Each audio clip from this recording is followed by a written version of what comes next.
네, 안녕하세요. 김태수TV의 김태수입니다.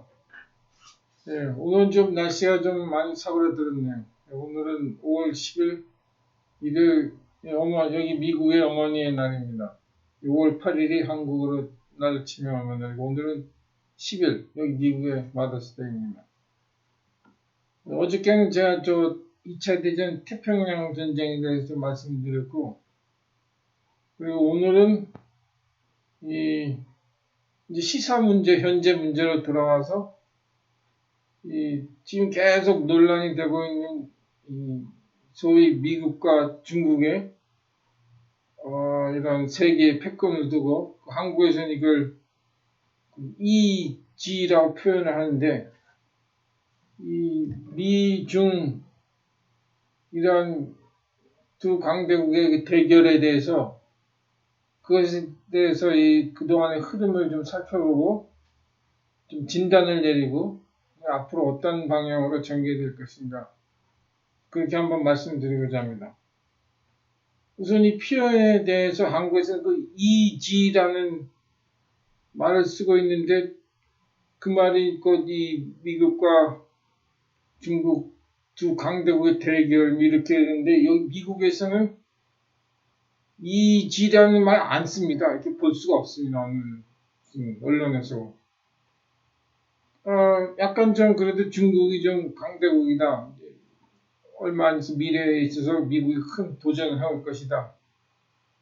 그런 것은 계속 암암리에 이렇게 보도되고 있지만 한국처럼 이렇게 거의 동등한 수준에서 미국과 중국이 대결하고 있다. 그런 정도는 보도가 되지 않고 있습니다.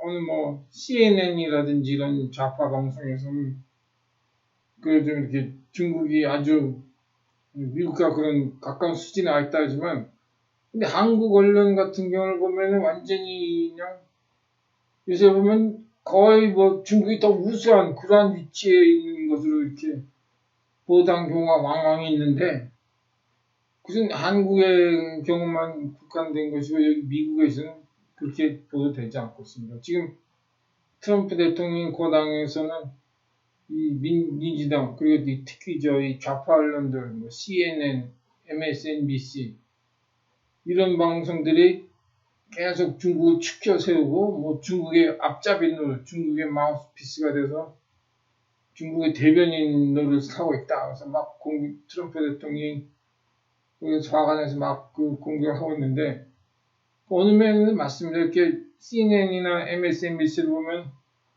중국을 이렇게 감싸두려는 그러한 경향을 보이고 있고 오히려 미국 자기 공화당 정부에 공격을 가는 그런 경향이 있습니다. 그게 사실입니다. 그럼 우선 그 미중 관계를 결론부터 말씀드리면은 미국의 중국에 대한 압박, 중국을 제한하려는 움직임은 특히 트럼프 대통령이 2016년 당선된 직후부터 그것이 진행되어 왔고 이번에 이 중국에서 발생한 코로나 바이러스 사태로 완전히 중국의 이미지가 미국에서 크게 떨어져서 지금은 보도에 의하면 미국민의 90%가 중국을 대한 이미지가 좋지 않은 것으로 특히 이번 코로나 바이러스 사태로 굉장히 악화돼서 이번 바이러스 사태로 계기가 돼서 이제 돌이킬 수 없는 그런 중국에 대한 감정 미국인들의 그 혐오감 이런 바이러스를 일으켰다는 것이 더욱 가미가 돼서 지금 상태는 많이 나빠져 있고 또 중국의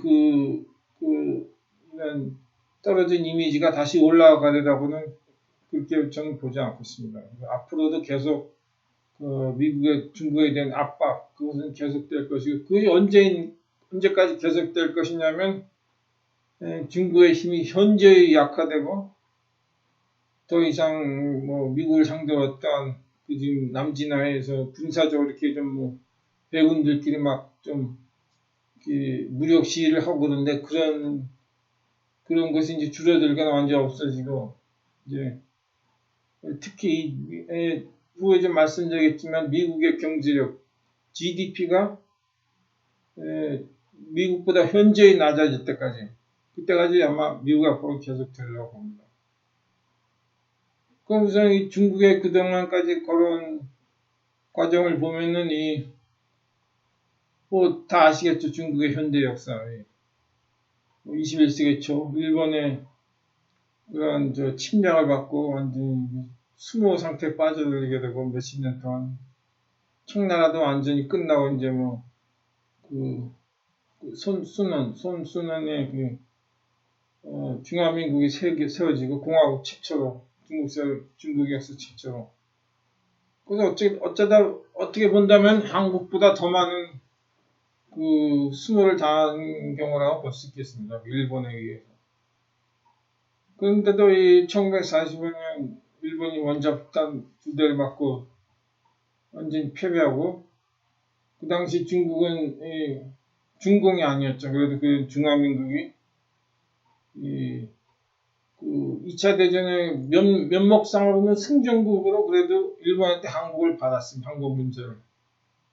그것이 뭐 힘은 없었지만 미국이 뒷받침해 주니까 또 일본이 미국에서 패배되었으니까. 그래서 어차피 면목상으로는 그래도 중국이 2차 대전을 승전국으로 이렇게 됐는데, 2차 대전이 끝나자마자 아시다시피 국공내전으로 들어가서 국민당 정부와 이제 모택동의 공산당, 장제스민, 국민당 정부가 내전으로 들어가서 아시다시피 48년에 공산당이 이기고 2년 후에는 유교동랑이 나서 거기에 참전합니다. 그래서 이렇게 그런 다음에 그때 이제 처음 미국과 군사 충돌이 이어졌죠.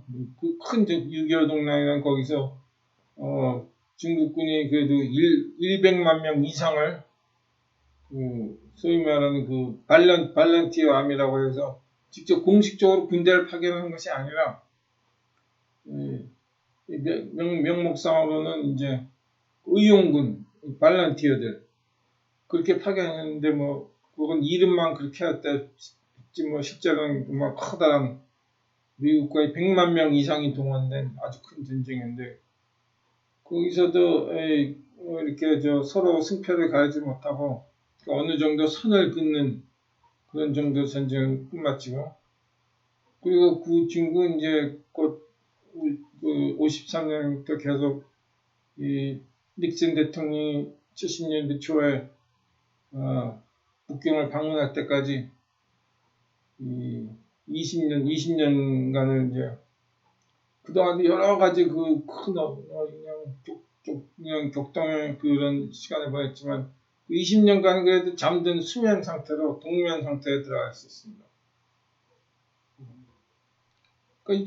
미국과 큰 6.25 동란을 통해서 전쟁을 하고 20년 동안 그냥 동면 상태 수그러진 상태에서, 그래도 그동안 중국이 60년대 초에 소련으로부터 핵무기, 핵폭탄 개발 기술을 넘겨받아서 그때 자기들만의 그걸 소유하게 됐고, 여러 가지 중국 국내적으로는 모택동이 여러 가지 공산주의 정치화에서 수백만이 아사로 죽었고, 여러 가지 기근, 문화 대혁명, 중국 문화의 전통에 대한 강렬한 내적 도전, 문화 대혁명 그 자체도 동양사적인 면에서 커다란 한 주제가 될 수 있는데, 근데 문화 대혁명을 통해서 중국이 그렇게 완전히 변했느냐 그런 것도 아닙니다. 모택동은 옛날 천자, 고대에서부터 내려오던 최고 황제이지 그 역할을 똑같이 계속했고, 어느 20세기야말로 중국이 많이 변했다고 했지만 어느 정도로는 그래도 그런 골고 그대로 유지한 채 계속 이제 이어져 왔다고 볼 수 있겠습니다. 그럼 이런 중국 현대사만도 너무나 광범위하기 때문에 제가 어떻게 이 짧은 비디오를 통해서 다 말씀드릴 수 없는데, 이 중국 현대사야말로 정말 역사 공부하는 사람들에게는 커다란 흥미가 되는 커다란 주제가 아닐 수 없습니다. 그래서 제가 그냥 시간상 빨리 넘어가서 이 닉슨이 이 월남 전쟁을 겪으면서 그 패색이 미국의 패색이 짙어지자 무언가 이 동아시아에 대해서 미국의 어떤 전략적 변화를 이렇게 생각해 보지 않을 수 없었습니다.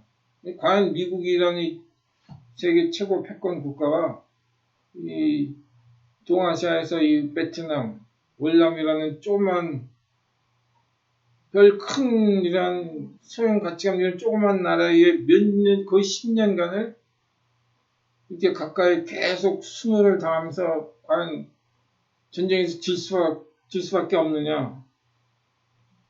그런 문제가 이제 크게 대두되기 시작했고, 닉슨은 그것을 돌파하기 위해서 바로 이 월남의 종주국이라고 할 수 있고, 종주국은 아니었지만 그래도 월남의 어떤 지금 현재 북한과 중국과의 그런 관계도 비교될 수 있지만 그러한 중국에게 먼저 자기가 문을 노크하고 들어가서 모택동 줄리아가 만나고 새로운 이 대탕트 이 미국과 아시아 이 중국 대륙과의 어떤 새로운 관계를 모색해보자. 근데 그거의 직접적 계기는 역시 이 월남전의 패배였다고 볼 수 있겠습니다. 그러니까 월남전 아직 끝나기 바로 직전인데 닉슨으로서는 전쟁이 공식적으로 끝나기 전에 어떤 무언가 새로운 미국으로서의 외교적 자존심을 지키고 어떤 이 전쟁 월남과의 전쟁에서의 패배라는 그것에 대한 어떤 국면 돌파 어떤 새로운 길을 모색하기 위해서 베이징에 간 것이라고 볼 수 있습니다. 그것을 통해서 키신저와 줄레도 만났고 그래서 이제 월남과의 제3자의 어떤 그 평화 협상을 시작했고 그것이 마침내는 파리에서의 월남전을 종식하는 파리 평화 협정 그것을 맺게 되었는데 그것에 대한 또 사연도 너무 많죠. 일일이 다 말씀드릴 수 없고 하여튼간에 닉슨이 북경에 간 이유로는 우선 이 월남 전쟁을 종식시켰던 평화협상의 시작. 또 한편으로는 그래도 아직은 아시아는 이제 동아시아는 중국이 그래도 수면 상태에 있었지만 일본이 있었지만 그래도 이 규모나 인구 면에서는 군사 면에서는 중국이 계속 맹주 자리에 있었기 때문에 이 월남 전쟁에서의 짙어져가는 패배를 어떻게 새로운 시각으로 좀 마무리를 해보자. 그래서 중국의 노크를 한 것이고, 그래서 그것은 이제 월남전 종식이라는 평화협상으로 결과를 맺게 되었고, 또 한편은 이제 좀 이따 말씀드렸지만, 그렇게 월남전의 결과로 인해서 이 중국의 입장으로서는 미국과의 다시 손을 잡게 되는 서방 세계화를 개방한 그런 결과를 가져오게 되었습니다. 월남 전쟁 중국에게는. 그래서 닉슨과 이 키신저가 북경에 와서 방문하고 이제 미국과 중국이 다시 손을 잡게 됐고 그것이 73년, 74년, 그 80년대 초 이제 본격적으로 이제 10년 약간이 전에 이 중국이 본격적으로 미국의 자금을 받아들여서 중국 내 그 인력을 동원해서 미국의 자금으로 공장 시설을 짓고 그다음에 필요한 이 자본금 생산을 이야기한 그것이 맞아떨어져서 그것이 80년대 초부터 어느 정도 수준으로는 지금까지 몇십 년 동안 이런 미국, 중국 이 두 나라의 경제적 합작 이것이 곧 지금까지의 세계 경제의 주춧돌이 되었다고 할 수 있습니다. 그래서 그런 방향이 지금까지 흘러왔는데 지금 근데 그런 이 합작, 그런 협력 관계가 지금 수십 년간 계속되어 왔는데, 이제는 그것이 이제 한계에 도달해 온 것이 아닌가. 이것이 이제 주제라고 보겠습니다. 그러한 중국의 경제개발, 사는 한국과 매우 유사하고, 그리고 또 이것은 역사적으로도 확인된 바 있지만은, 그러한 그 미국의 자본을 유입받아서 자신들만의 인력과 이렇게 결합을 해서 제품을 생산해낸다. 그러한 모델, 경제개발 모델이 곧 박정희 대통령 경제개발 모델이었고, 그것이 그대로 답습된 것이 이제 중국 지금까지의 경제개발 모델입니다. 이것은 여기에 뭐 약간의 좀 정도의 수준이라든지, 그리고 한국에서는 그 재벌의 육성, 그런데 그 중국에서는 이 큰 기업, 재벌들이 그렇게 많지는 않고 그래도 중소 기업을 많이 확대하고 대만과도 비슷하지만, 그러니까 어느 정도 뭐 중국의 여러 큰 기업들 이렇게 그런 합작 상태가 된 것이, 그러니까 한국, 대만, 또 일본도 좀 약간 다르고, 일본의 경제 개발은 한국과 좀 비슷하지만 중국은 이렇게 큰 기업도 육성하고 중소기업도 육성하는 그러한 이 큰 경제 개발 틀은 이 동아시아의 한국, 일본, 대만, 중국 거의 좀 비슷하다고 보겠습니다. 그렇게 이렇게 그러한 역사를 이제 간단히 정리해 본다면, 지금 소위 한국에서 말하면 EG, 미국과 중국이 초강대국으로 대결하고 있다.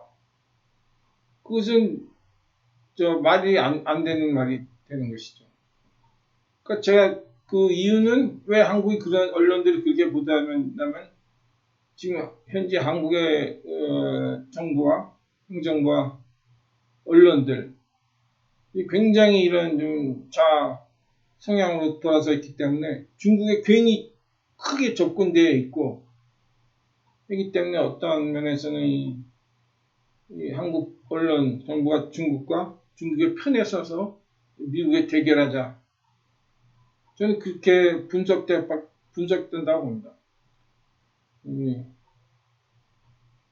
그래서 과연 이러한 그렇다면 미국에서는 중국을 어떻게 보느냐 그러면, 지금 민주당 대통령 바이든은 공화당 사람들은 바이든을 물론 이제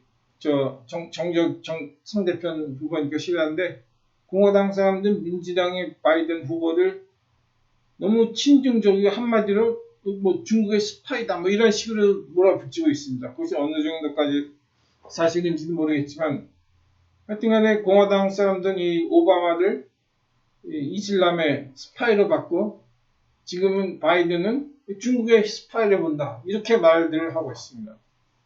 그러니까 어느 정도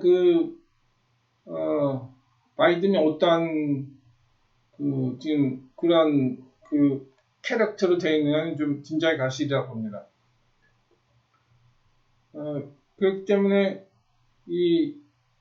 그러니까 이제 트럼프 대통령 공화당 행정부에서는 중국에 대한 그러한 압박감, 왜냐하면 2016년 그때까지 이미 그 이전 2014년, 15년 오바마 대통령 이렇게 될 때까지만 중국이 굉장히 20, 30년간을 한국 경제 개발된 식으로 그냥 너무 가파르게 성장해가지고, 한국 같은 경우는 좀 중국과 비교해서 나라도 적고 군사력, 인력, 인구 면에서 적지만, 중국은 미국과 거의 이런 규모와 인구면 훨씬 더 많고, 규모 이런 군사적 면에 핵무기도 물론 많이 갖고 있기 때문에 굉장히 미국으로서는 중국이 사실 걱정이 되는 것이 사실입니다. 그래서 이제 이 미국에서는 어느 정도 미국을 견제를 해야 된다는 그런 생각이 들기 시작했고, 이미 트럼프 대통령이 2016년 당선되니까 그때부터 본격적으로 이 미국의 중국 압박이 시작돼서, 그때 트럼프 대통령이 되고 난 다음에 이 UC 얼바인 여기 UC 얼바인 경제학 교수였던 피터 나바로. 그 사람이 그 전까지만 해도 중국을 이제 조심해야 되고 중국이 세계 경제를 망치고 앞으로 미국에 도전할 것이다. 그런 책 그 사람이 몇 권을 쓴 사람이다.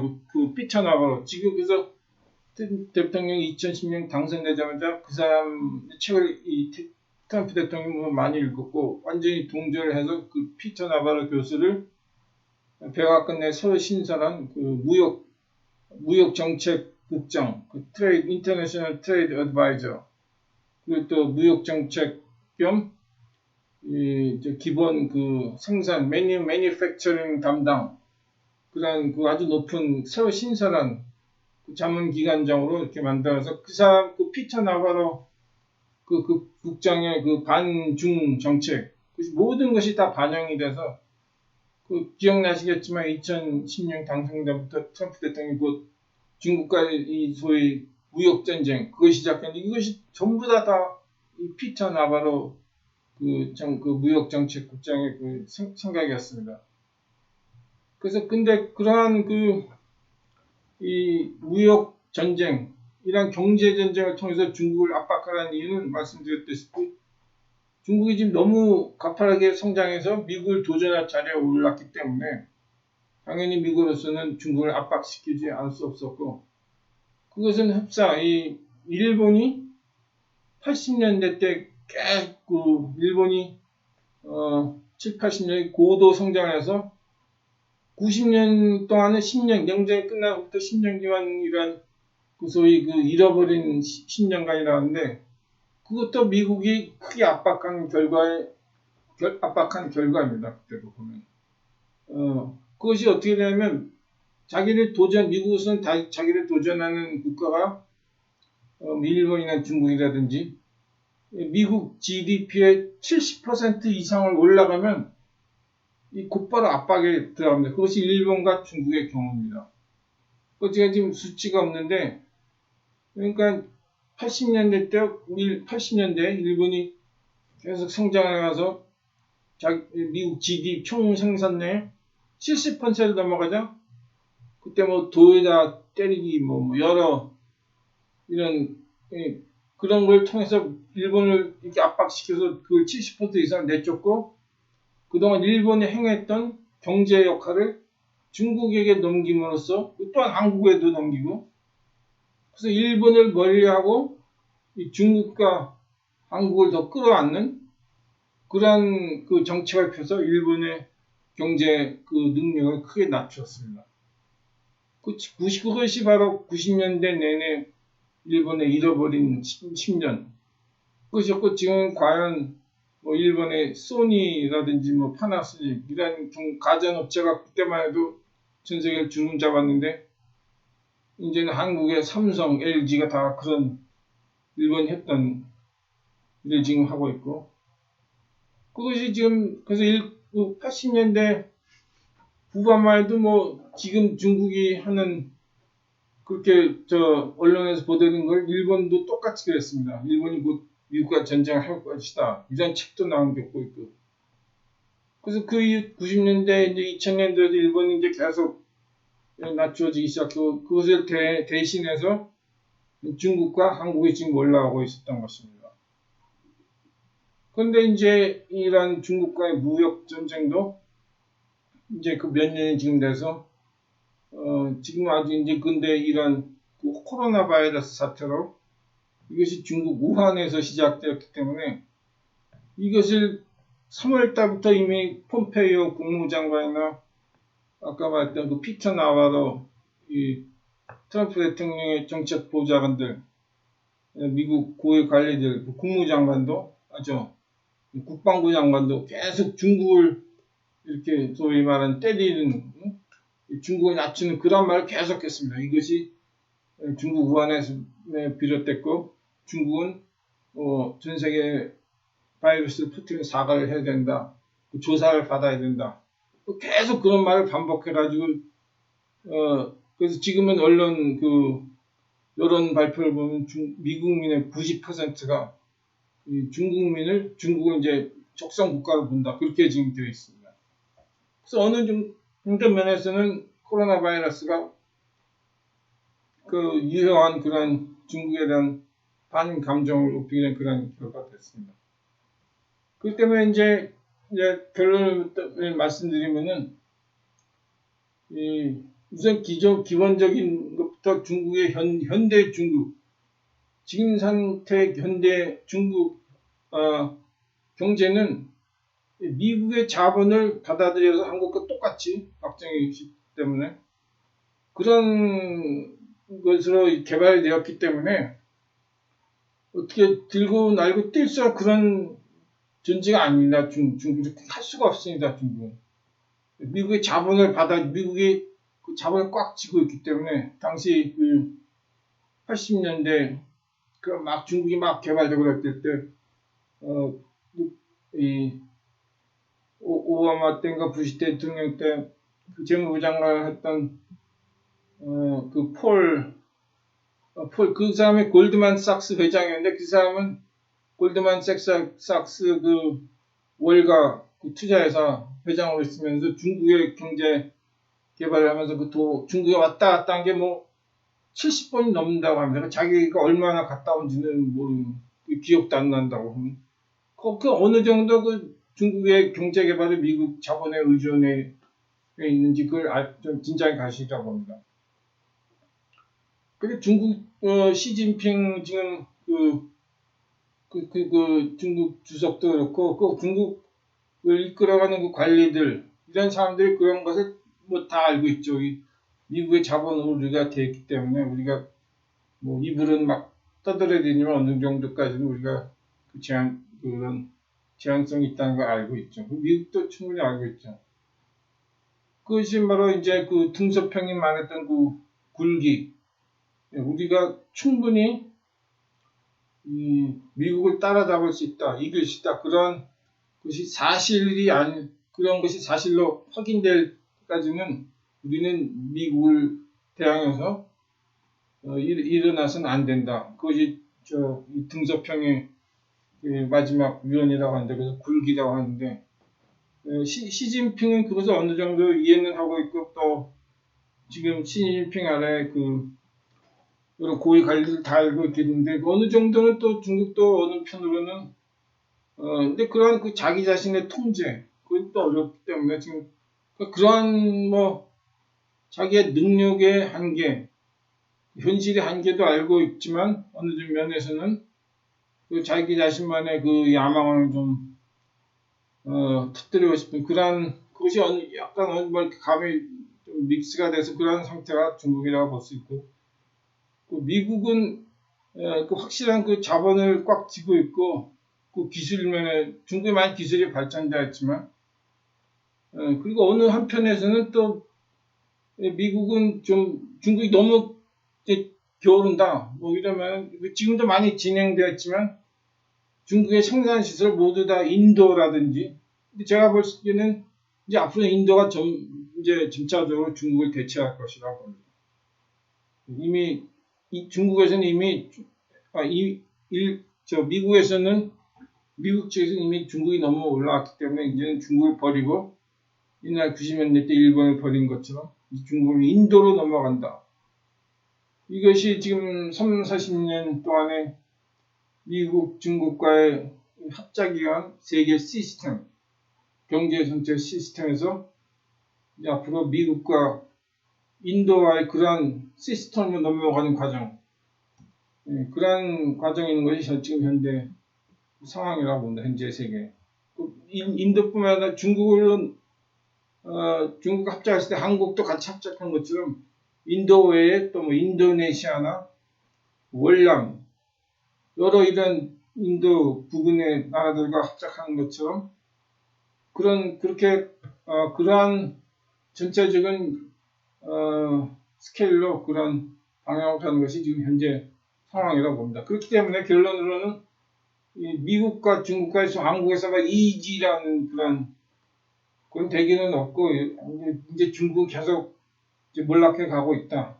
그리고 그 중국을 대신하고 이제 인도가 부상하게 되었고, 중국은 점차적으로 인도와 손을 잡고 새로운 국제 질서, 국제 시스템 이런 것을 만들어 가고 있다. 그것이 오늘 제가 말씀드리고 싶은 것입니다. 예, 감사합니다. 오늘 이것을 마치겠습니다.